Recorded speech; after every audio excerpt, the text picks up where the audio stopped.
है वो ये है कि इमरान खान साहब एक मरतबा फिर सुरखरू हुए हैं।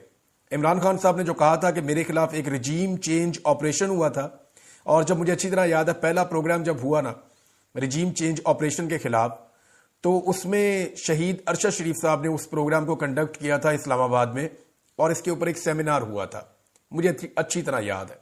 उसके बाद हालात बहुत मुश्किल हो गए, उन्हें पाकिस्तान छोड़ना भी पड़ा। तो regime change operation Imran Khan साहब ने जो कहा था कि मेरे ऊपर हुआ है, अब अमेरिकन जो आने वाली एडमिनिस्ट्रेशन है वो इस बात को मानना शुरू हो गई है। मिसाल के तौर पे यहां मेरे पास एक ट्वीट मौजूद है जिसको रिचर्ड ग्रेनल ने इसको किया है जनाब रीट्वीट, और ये ट्वीट है एल मॉर्गन का, जिसके अंदर वो ये कह रही हैं कि पाकिस्तान के अंदर जो डीप स्टेट एक्टर्स हैं, और उन्होंने नाम भी लिए कुछ लोगों के, विक्टोरिया न्यूलैंड और एंटनी ब्लिंकन का नाम लिया, फिर आसिम मुनीर साहब का नाम लिया। तो उन्होंने कहा जी पाकिस्तान के अंदर रिजीम चेंज कर दिया गया, और मैं उम्मीद करती हूं कि डोनाल्ड ट्रंप उन्हें अकाउंटेबल करेंगे उनके इन इकदामात के लिए। और फिर लिखा कि regime change in Pakistan fed to great suffering of people in Pakistan, कि पाकिस्तान के लोगों के लिए बहुत बुरे हालात पैदा हुए इस रिजीम चेंज ऑपरेशन के बाद। वो हकीकत है, आप इकोनॉमी को देख लें, मईशत को देख लें, इसके साथ आप वो देख लें, लोगों की अपनी इकोनॉमी को देख लें, गुर्बत और बेरोजगारी को देख लें, सरमायाकारी को देख लें, आप दहशतगर्दी पाकिस्तान में बढ़ती हुई देख लें, लॉ एंड ऑर्डर की सिचुएशन देख लें, आप चादर और चार दीवारी का तकद्दुस देख लें, इंसानी हकूक की पामालियां देख लें, सहाफियों और शायरों का अगवा देख लें। तो ये सारी चीजें अभी हुई हैं, इससे पहले कभी पाकिस्तान में इस तरह से हमने इस बड़े पैमाने पर नहीं देखा था, लेकिन ये जुल्म पाकिस्तान में होता रहा। अच्छी बात यह कि आज हर पाकिस्तानी को पता है कि पाकिस्तान में दूर दराज इलाकों में क्या क्या जुल्म होता रहा है।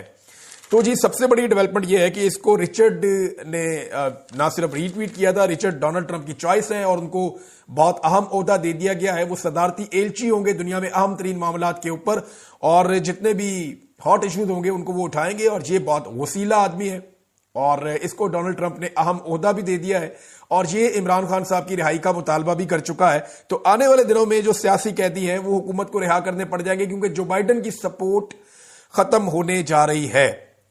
एक तो जो ट्रंप ने तैनाती की इस हवाले से, और अब मैं आपको कुछ खबरें देने लगा हूं कि अभी हुआ क्या है।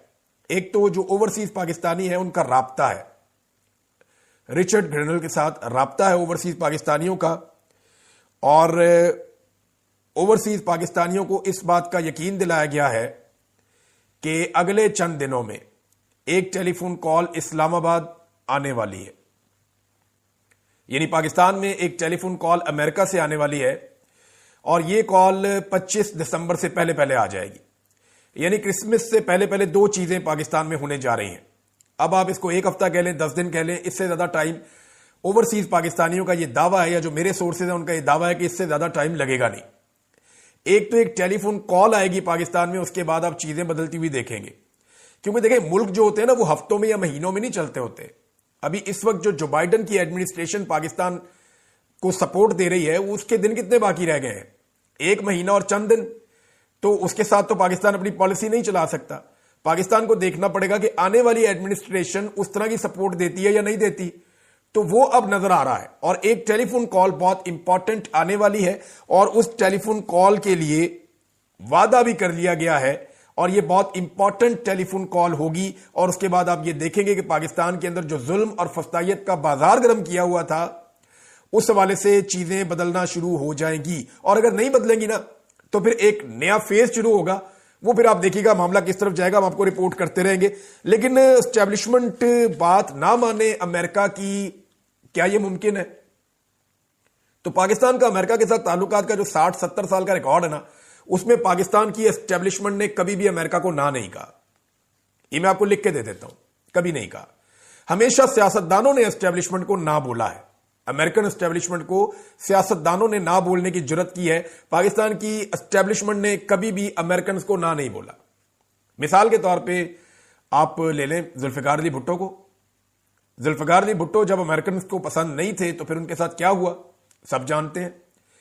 1971 में क्या हुआ, अमेरिकन किस तरफ खड़े थे सब जानते हैं। अमेरिकन की बात हमने नहीं टाली उस वक्त भी।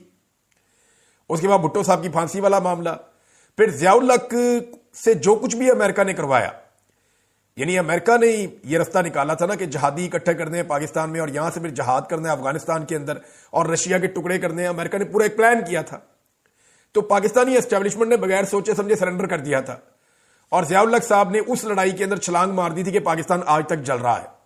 क्लाशनकोफ कल्चर पाकिस्तान में उस फैसले के नतीजे में आया था, लेकिन पाकिस्तानी एस्टेब्लिशमेंट ने अमेरिका को तब भी इनकार नहीं किया था। वो एक शेर भी है पंजाबी का कि जान नु तेरी रोने पे लाशा हुन तक ढोने पे। ये ज़ियाउल हक से लोग शिकवा करते हैं कि तेरे गलत फैसलों की वजह से आज भी कौम फंसी हुई है। ज़ियाउल हक ने इनकार नहीं किया। फिर जब ज़ियाउल हक से काम निकल गया तो ज़ियाउल हक को कत्ल कर दिया गया, शहादत हो गई उनकी। अब उसके ऊपर भी सबको पता था कि किसने किया है, लेकिन क्योंकि अमेरिकन फैसला था एस्टेब्लिशमेंट ने फिर कुछ नहीं बोला। फिर बेनजीर भुट्टो को लाया गया, जिस तरह उनकी लॉन्चिंग हुई अमेरिकन एस्टेब्लिशमेंट इन्वॉल्व थी।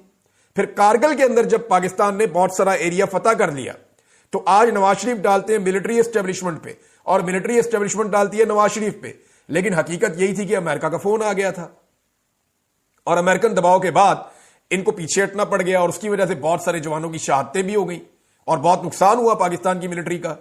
यह तारीख का हिस्सा है। तो अमेरिकन को पाकिस्तानी एस्टेब्लिशमेंट ने कभी इनकार नहीं किया। फिर नवाज शरीफ का जैसे तख्ता उल्टा गया 2 तिहाई अक्सरियत वाला, वो भी उनको इनकार नहीं किया गया। फिर जब उनकी तरफ से हुक्म आ गया अरबों के जरिए से, क्योंकि अमेरिकन अरबों के जरिए से पाकिस्तान को कंट्रोल करते हैं, हुक्म आ गया कि नवाज शरीफ को बाहर भिजवा दें, तो डील करके बाहर भिजवा दिया गया। फिर दोबारा हुक्म आ गया कि बेनजीर और नवाज शरीफ को वापस बुला लें, तो दोबारा वापस बुलवा लिया गया। फिर अमेरिकन का हुक्म आ गया और बाकायदा अमरीकी सफीर ने चौधरी बरादरान को बताया कि आप इलेक्शन नहीं जीत रहे, इलेक्शन में ये हुकूमतें आ रही हैं, पहले बता दिया था और एस्टेब्लिशमेंट को भी पता था इस बात का, ये डील हो चुकी थी। इनकार नहीं कर सका एस्टेब्लिशमेंट। जब अमेरिका ने अफगानिस्तान पर दोबारा अटैक का फैसला किया तो जनरल मुशर्रफ लेट गए। उन्होंने अमेरिका के साथ चूं चढ़ा भी नहीं की, उन्होंने कहा जो कहते हो वैसे, और सारे अड्डे दे दिए, सारी सहूलतें दे दी। यहां से नेटो के ट्रक जाते, तबाही फेर दी उन्होंने पकड़ के, कंटेनर यहां से जाते थे। ड्रोन हमले, तबाही पाकिस्तान के अंदर की ड्रोन हमलों ने। कभी एस्टेब्लिशमेंट ने अमेरिकन को इसके ऊपर चैलेंज नहीं किया। उसामा बिन लादेन वाला मामला पाकिस्तान में हुआ, सियासतदान थोड़ा बहुत बोले, ड्रोन के ऊपर भी इमरान खान साहब ने पॉलिसी ली, लेकिन एस्टेब्लिशमेंट इन चीजों पे नहीं बोली। जनरल बाजवा ने हमें मीटिंग में कहा कि अमेरिकन का मुकाबला नहीं कर सकते। और वैसे भी देखें, पाकिस्तान की एस्टेब्लिशमेंट की सारी जरूरियात अमेरिका और यूरोप के साथ जुड़ी हुई है। आप देख लेना, हमारे जितने हथियार हैं उनके लिंक वहां से जुड़ते हैं, सिवाय ये जो अभी हमने कुछ तैयारे चाइना के साथ मिलकर बनाए, इसके अलावा हमने रशिया से कुछ नहीं लिया, चाइना से कुछ नहीं लिया। हमारा सारा का सारा जो अपनी कैपेसिटी है हथियारों की, वो सारी मगरबी ममालिक के साथ जाकर जुड़ती है।